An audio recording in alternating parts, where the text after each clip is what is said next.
I'm myself from Pakistan, not very European. So the topic which we had was the facilitation of knowledge, and it's something which is very underrated in Europe, but it's very important because Europe is comprised of very different sort of groups. There are differences in culture and in language, and then age group we talked about, it's a very important thing. There's quite a gap between young and old people and how they interact and how knowledge is circulated between them. So we talked about this, and knowledge, there are three main aspects: the interaction, facilitation, and accessibility. And the different projects which we proposed being more practical. So regarding the interaction part, we talked about setting up projects and platforms in which different age groups, people from different languages could come and interact together.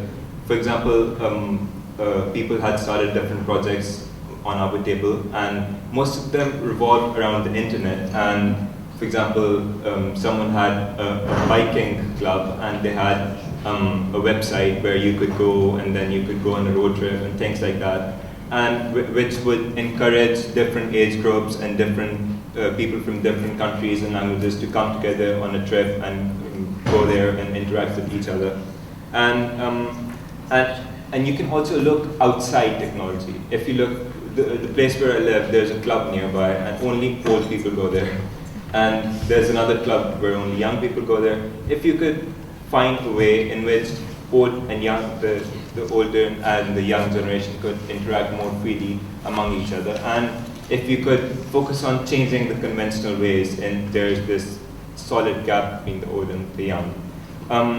Maybe setting up a club might be an idea, or things like that, which is marketed towards both generations. And facilitation. When you talk about facilitation, maybe setting up an advertisement agency might be a good idea.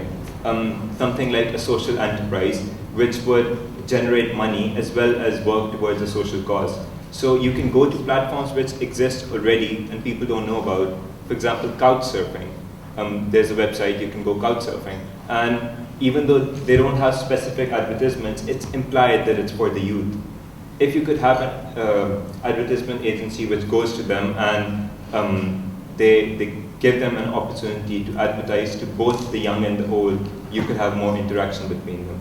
And then again, accessibility was something.